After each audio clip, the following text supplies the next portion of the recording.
Good evening. How's everyone doing? All right, talk back to me, High Point. How's everyone doing? All right, here we go. Now I feel like I'm in High Point.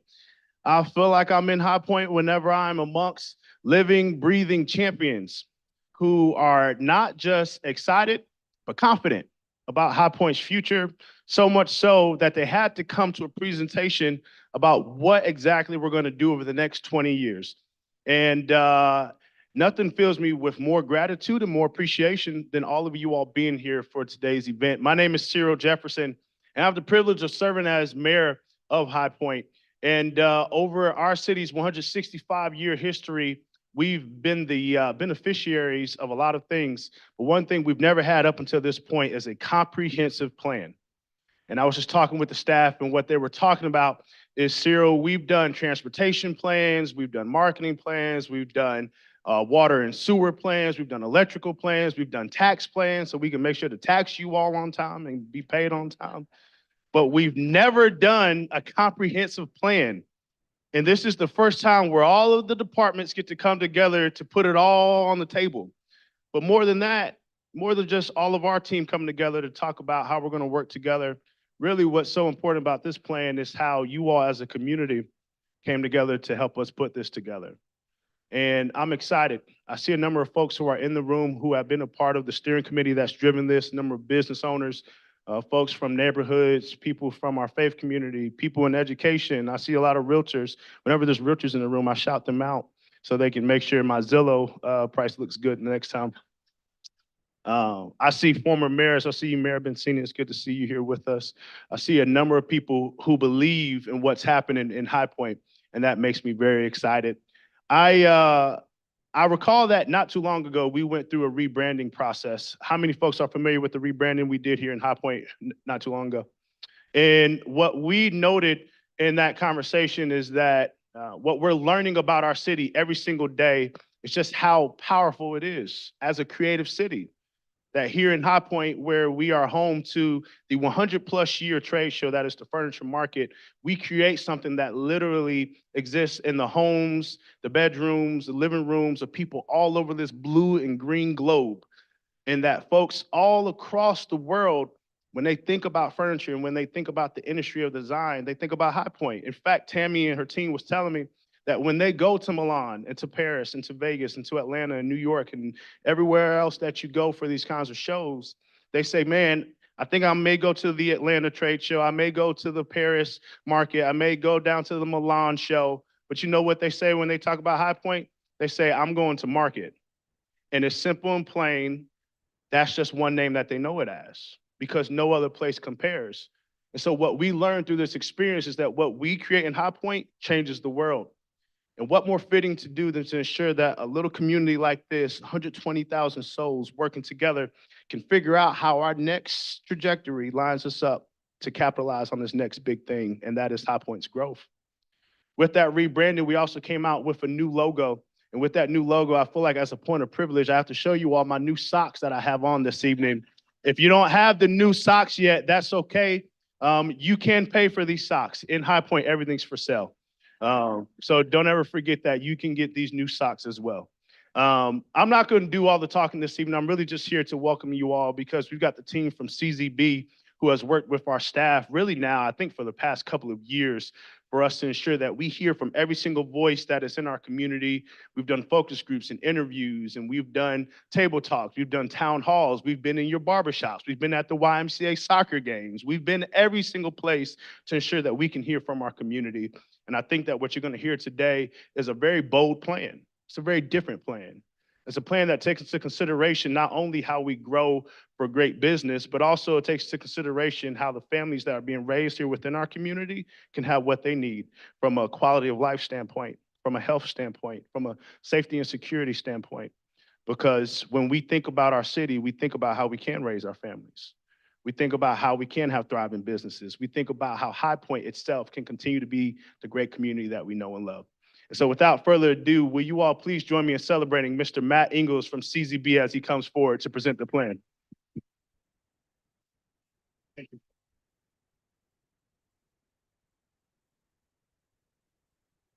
Okay, let's see. Can you hear me?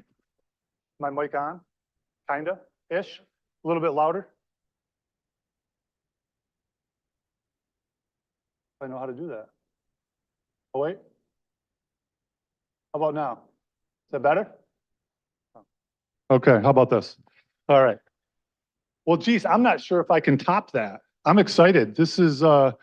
I'm excited to see all you folks coming out for this. This, as the mayor pointed out, this is really a major milestone for the city of High Point, and I am thrilled and grateful to be a part of it. But with that said, we have been working for a little over a year now with staff and all of you folks to create this vision for the future of High Point, because High Point will continue to grow over the next 20 years. And we posed that question to you early on. How do you want to grow? What would you change? And hopefully what you're going to see tonight is an overview of the comprehensive plan, High Point 2045 for the next 20 years that articulates your vision. You're the folks that from day one, we were listening to and said, this is your community. This is not our community.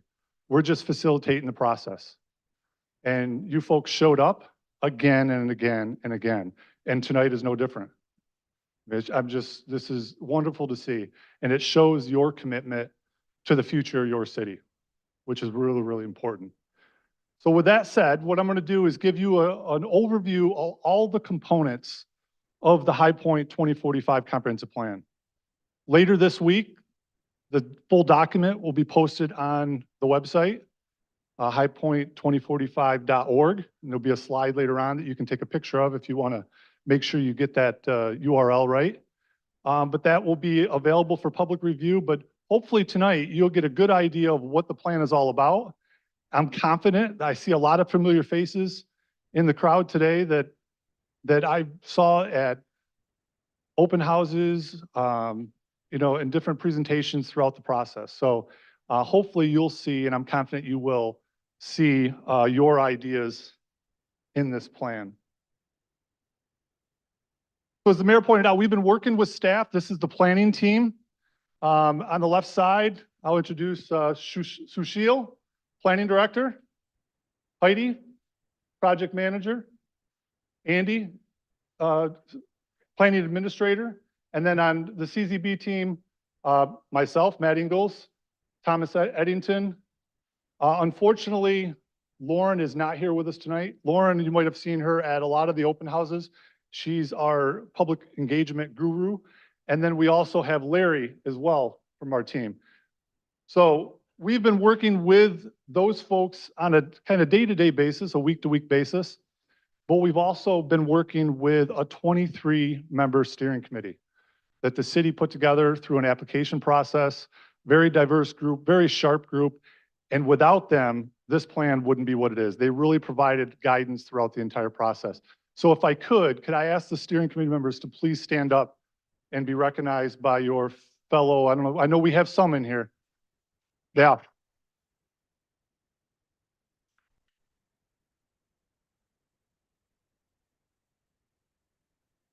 Thank you. They spent a lot of time with us.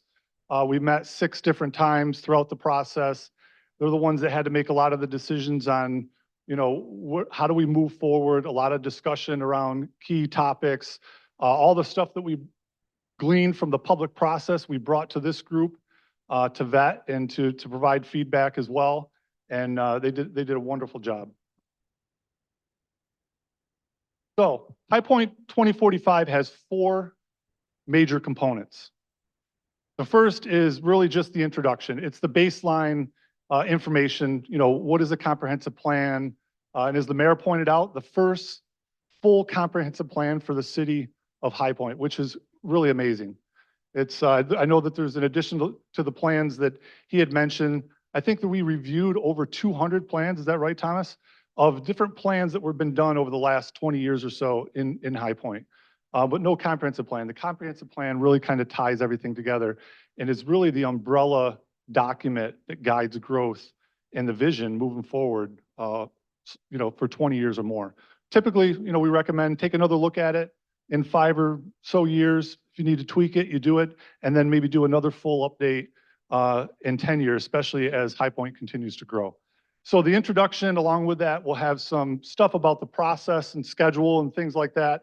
The second component that we're going to talk about tonight is the vision. It's our vision, it's your vision, and it has 3 or 4 components to it that we're going to talk about. And then the third component is our growth framework, which is really a new way of growing in High Point. And it stems right from what we heard from the very beginning from you folks throughout the process. And then the fourth section that we're going to talk about at the end here is our way forward. How do we make this begin to happen? So just a little housekeeping. What we're going to do tonight is we're going to run through this presentation about 20 minutes or so, and then we're going to go next door, and there's some food and beverage over there, and hopefully it's just a matter of celebrating and talking to one another. We're going to have 3 groups that includes a member of the consulting team as well as the city staff. We'll be in 3 groups throughout the room over there. And if you have questions, you want to come up and talk, small group discussions and things like that, it's a great way to do that. Right.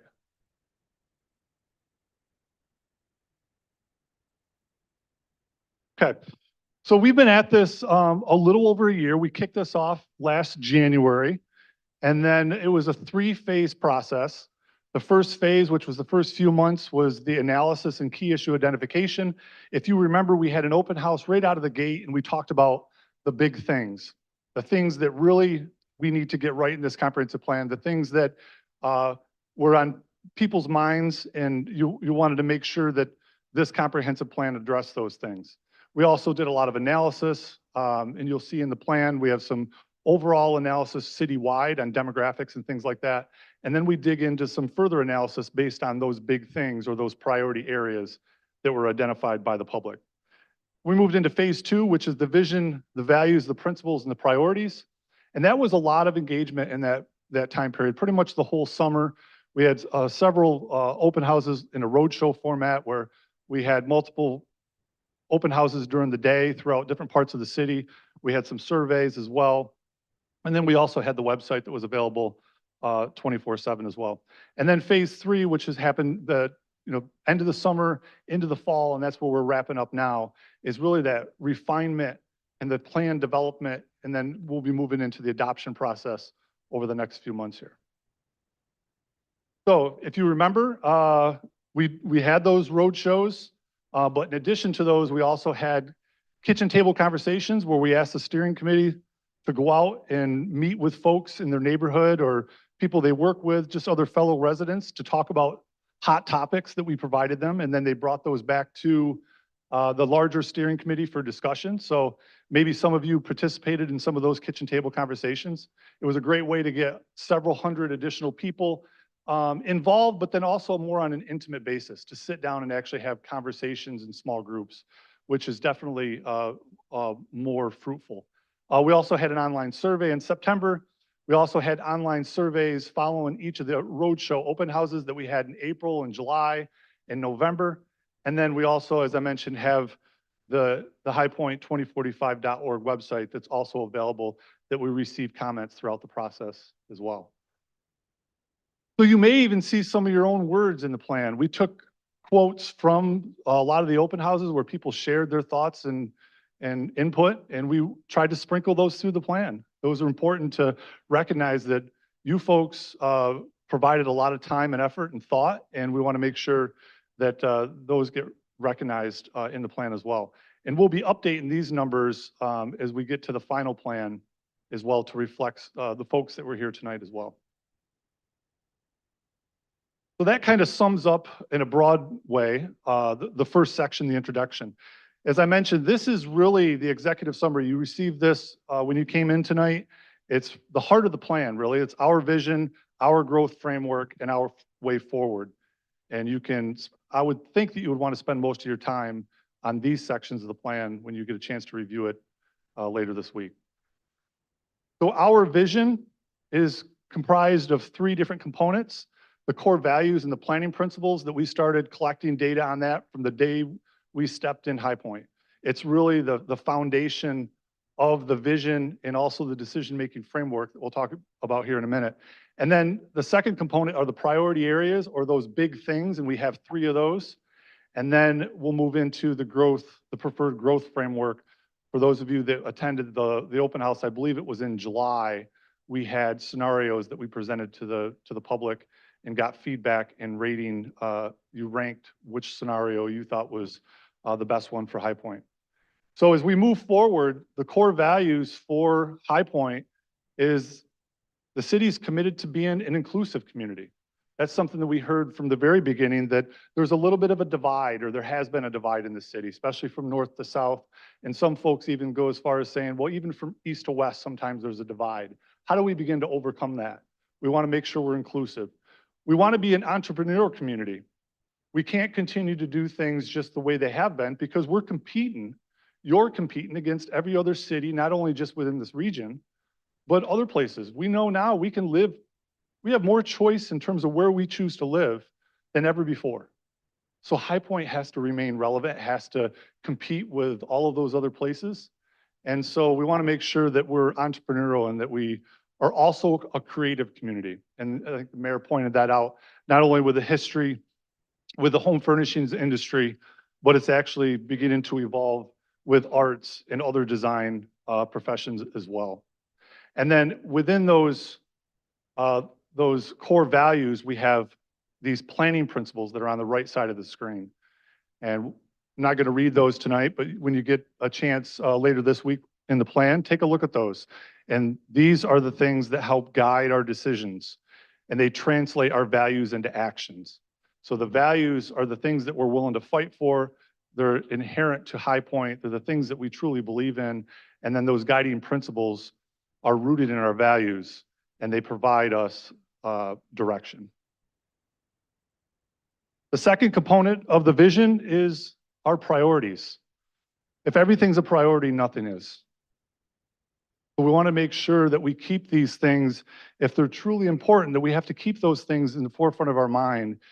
And I think one of the biggest mistakes a lot of comprehensive plans make, or the cities do with their comprehensive plans, is there's just too much. There's 192 recommendations with no prioritization. And can you imagine if you ran your household that way? It would be chaos. And sometimes it's just chaos anyhow. But so the priorities are really important. And these things, I think, should really resonate with you, because these are the big things that we heard from over and over and over from folks. And then we even brought them back to you at one of the open houses and said, did we hear these correctly? And out of all the different things that were available, these things kind of went to the top. The first one, cultivate a sense of community and unity. As I mentioned, there was widespread sense that there's a divide in the city. So how do we begin to overcome that divide?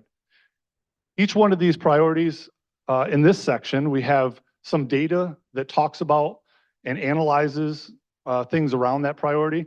And then on the right-hand side of the screen, you can see the outcomes that we want to achieve. These are the outcomes that you folks selected in the open houses. If you remember, those that attended that open house where we had all those different possible outcomes, and you basically selected the ones that you thought were most important.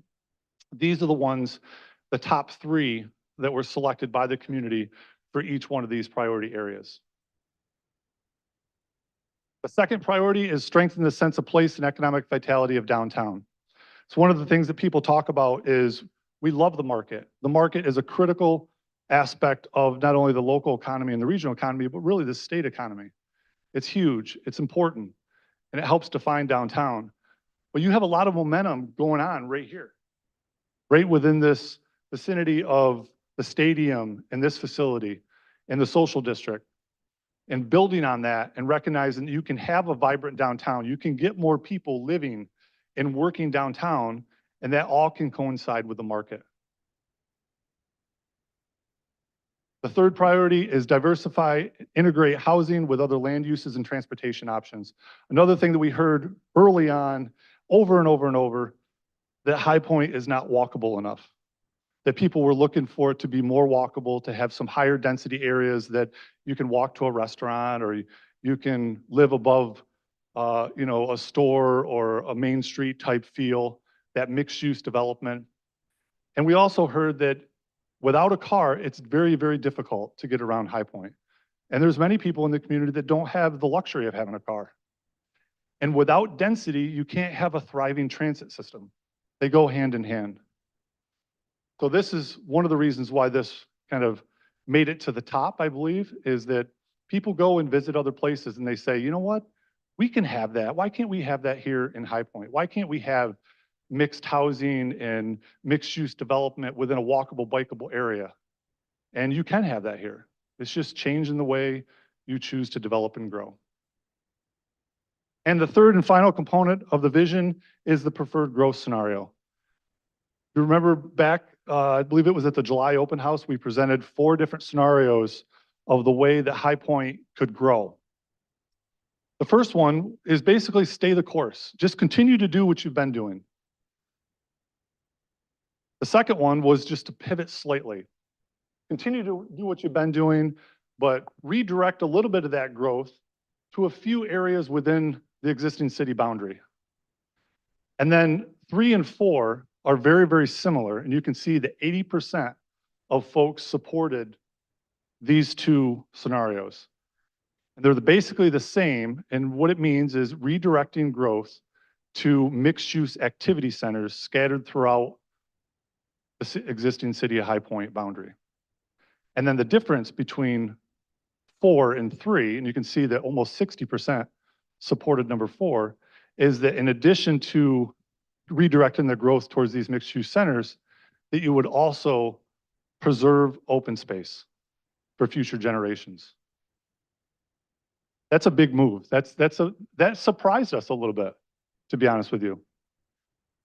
But looking back, with everything that we've heard from the very beginning and the priorities that you identified and the values that you identified, it really doesn't surprise us. The mayor pointed out, this is a new beginning. It's a new way of doing things. And some of it, I think people have just come to realize that you're running out of room. You know, at the edges, it's getting pretty blurry within the region to know where you are and what municipality you're in. And that open space, they're not making any more land. Once it's gone, it's gone. Some have even said that we're a little bit too late, but I think this is a good time. I think the community is ready for it because it was something that we heard from the public. It wasn't something that we necessarily introduced. It was something that we heard and we responded to it. So as we move into, that's the recaps, the first 2 sections of the plan, the introduction, which is really baseline information. The first major part is our vision, and now our growth framework. How do we take that vision and those components and begin to develop a growth framework around that? Over the next 20 years, High Point is projected to grow by almost 26,000 people. So this growth framework is actually is at a good time, and as you'll see here in a minute when we talk about the activity centers, based on our scenario planning, all 26,000 of those people can be accommodated within those activity centers, those redirecting that growth towards those mixed-use centers. So as we think about our growth framework, we have 4 components: the activity centers and key corridors, which is those mixed-use areas. We have place types, which we'll talk about here in a minute, that's a little bit different than land use.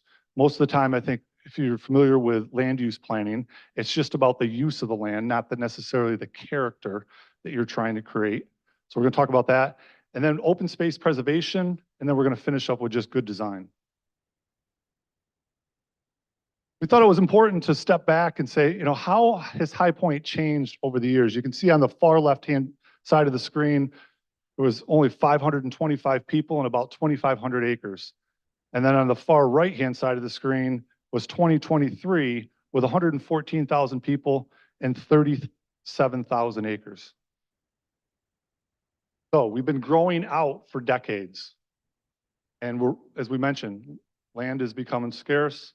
And as we are trying to change the character or create a character in High Point, an identity, its own identity, how we grow into these mixed-use centers is going to be important.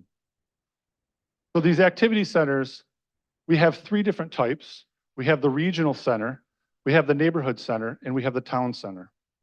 As you can see on the map to the right, in the legend there, we have the pink big circles there, the regional centers. We have 2 that's projected, the Palladium area, and then down on South Main and Fairfield Road. And then in the middle, we have the green ones, which is the next size down. So the regional is really is serving a much larger area. It's going to be, those are areas are going to be tend to be auto oriented. You're probably going to have to drive there. Although we hope over time they become more walkable, that if you live nearby, you can walk or ride your bike there. But a lot of people are going to drive there. The town centers are more walkable. They're within, say, that 15-minute walk shed. If you're up for a 15-minute walk and the infrastructure is there, you'll be able to walk to one of these town centers, and we have 5 of those. And you can see those with the green dots. And then the neighborhood centers are really just that. They're there to serve the local neighborhoods. They're going to take on their own character, their own feel, and hopefully a lot of local businesses and things like that, and restaurants that you can maybe walk to, or a coffee shop and things like that. And we have 9 of those.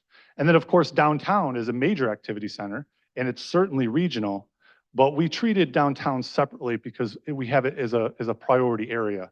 It's that second priority that we'll get into here in a minute. And then all of these corridors are connected by these 2 street types. We have the urban street and the boulevard. And again, these are walkable streets. They're meant to accommodate all modes of travel, including transit. And as we get into these 3 levels of activity centers, we thought it was important to be able to select one representative area and just do a concept level graphic that begins to call out some of the components. So this here is an example of the regional center. This is down at South Main in Fairfield. You can see on the lower image there, that's the existing. And again, this could be drawn up 1,000 different ways. So don't get hung up on this building there or that building there.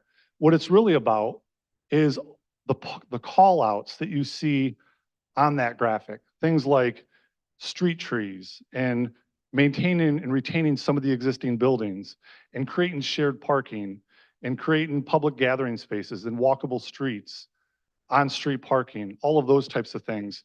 Just a new way of rearranging the deck chairs, including housing, maybe that's on the upper floors, or maybe there's an apartment building that's mixed in, that you can live and shop and recreate in one spot. We included some representative images to give you the flavor and examples from other places. And we see these regional centers as being anywhere from 2 to 6 stories and 100 acres or more. These are serving much larger areas. As we move into the town center example, we have the Southwest Renewal Area. In the existing graphic, there's Grimes Avenue to the south there, and Green Street to the left, and Oak Street to the right. And again, maintaining some of the existing buildings, but taking on a whole new feel, taking on more of an urban feel, where you can walk, you can bike, you have the greenway that's running through there. And again, as with each of these 3 representative areas, this could be drawn 1,000 different ways. So don't get hung up on how it's drawn. Get hung up on the components that are included, the concept behind this. Again, these are 50 to 100 acres and range anywhere from, could be from, say, 2 to 5 stories. Probably typically 4 to 5 stories to make the economics work with it. And again, can take on a lot of different character. We could see some of these town centers taking on local flavor and just the character that might be different from one another. And that's a good thing. We also have a representative example of a neighborhood center. This happens to be Johnson Street and Skeet Club Road. This area, I know from what we've heard, experienced a development proposal a number of years ago that people weren't happy with. And so what we wanted to do is emphasize that the small, compact nature of a neighborhood center and what it can be. We're talking about, 1 to 3 story buildings with local restaurants, a few local restaurants, things like that, that you can, if you live within a 5 or a 10-minute walk in a neighborhood adjacent to this, that you could walk there with your kids on a Friday night for an ice cream cone. It's not meant to be large scale, serving a large area. It's meant to be neighborhood scale. And as I mentioned, we have 8 of these scattered throughout the city. And again, these are 1 to 3 stories, 5 to 25 acres. It could be just an intersection. It could be a couple of buildings on the corner that you can walk to. The two street types that we talked about, the urban street and the boulevard. Now these, again, like the representative examples, these are like almost a perfect scenario. Are all the streets going to look like this? Of course not.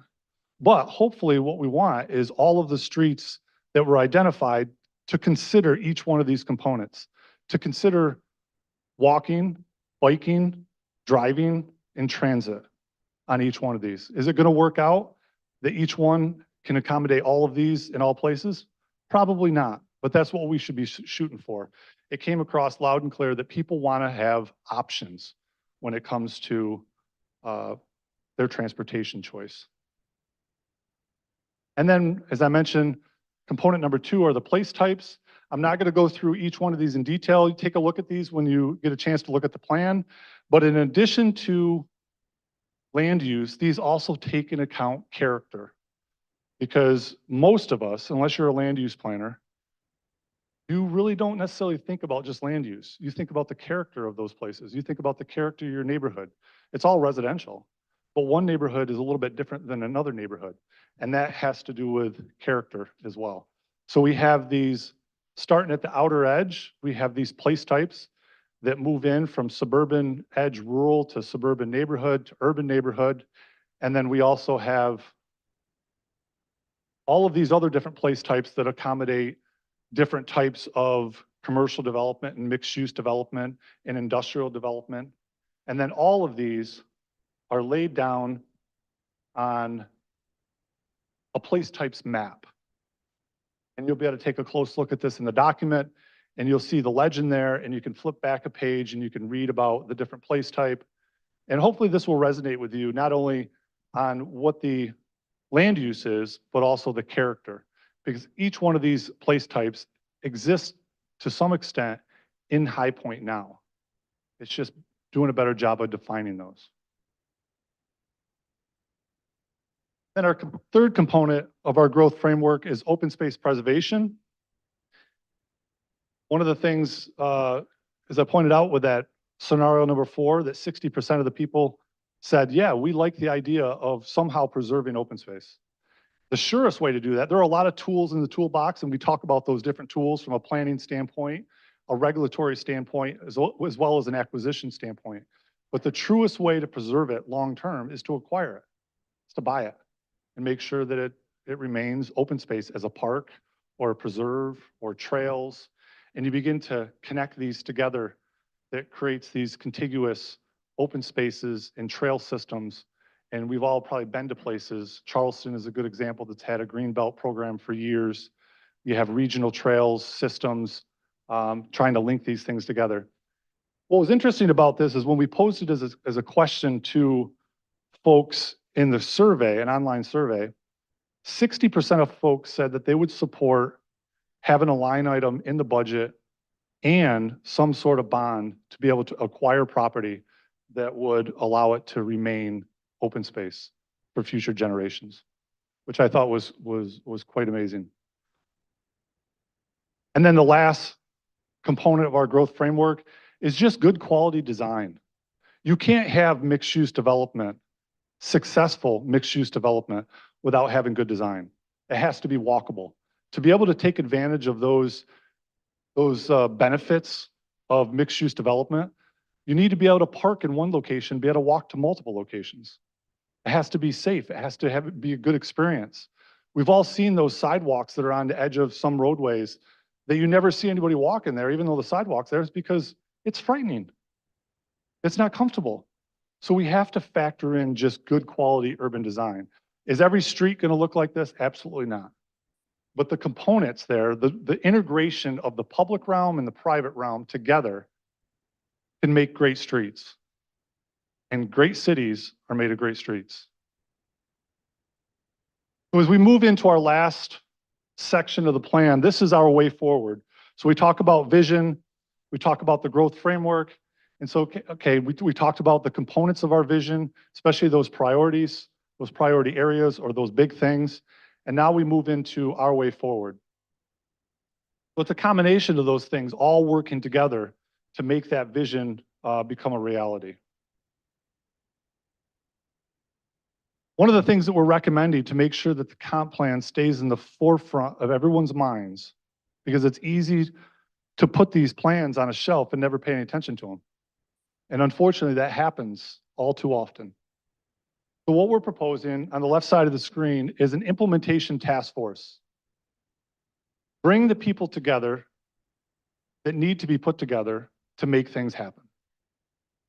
So if you look at that, all the different organizations, and there could be other ones that need to be included as well, those organizations, both the private sector and the public sector, need to work together, and the nonprofit, and the neighborhoods, and the folks sitting in these chairs tonight. Everybody has to work together. This is your plan.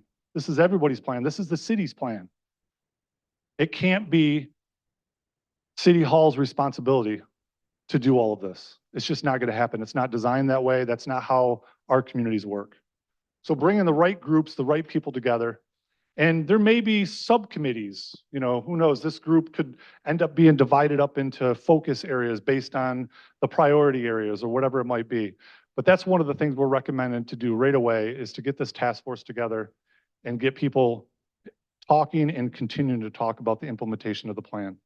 And then we have 15 strategic initiatives on the right side of the screen there. There's 5 initiatives under each of the big things. And they might seem really simple when you just look at them here on the screen, but as you dig into the plan, you'll see that there's a few different components that relate to each one of those initiatives. And then also you'll see at the tail end of the plan, some draft tables. There'll be some implementation tables. They're still work in progress. We want to hear from you folks. And then also, as you can imagine, trying to put those implementation tables together can be tricky. We want to make sure that they're measurable. We want to make sure that we know and we have ways of measuring our success. That's how we know if we're making progress. So with that, that's a recap of all the major components of High Point 2045, the city's first comprehensive plan. And I think that is incredibly exciting. I can't wait to see what High Point does over the next 20 years. There's communities that I add to my list. You know, we get the opportunity to work in all different parts of the country. High Point's on my list to come back and see and follow and see what's going on here over the next decade or so. I think it's really exciting. So as I mentioned, the planning team will be available next door, and we'll be 3 groups, a city staff member as well as a member from the consulting team, to answer questions, to have small group conversations. And we'd love to hear your thoughts or answer any questions. After tonight, the draft comprehensive plan will be available for public review by the end of this week on High Point 2045. You'll see it on the homepage. There'll be a way to download it, as well as a flip book that you can flip through it.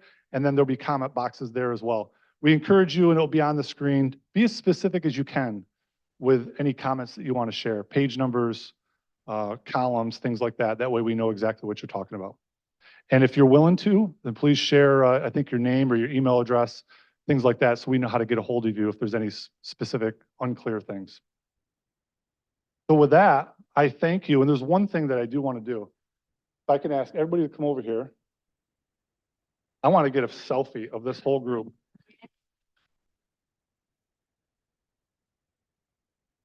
All right. Hey, selfie. Come on, Thomas.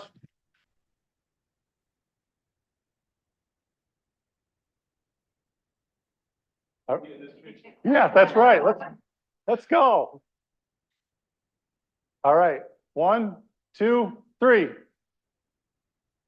Got it. All right. Thank you.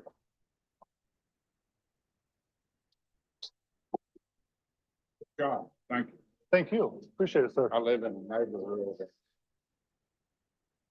Thousands of people walk by every day.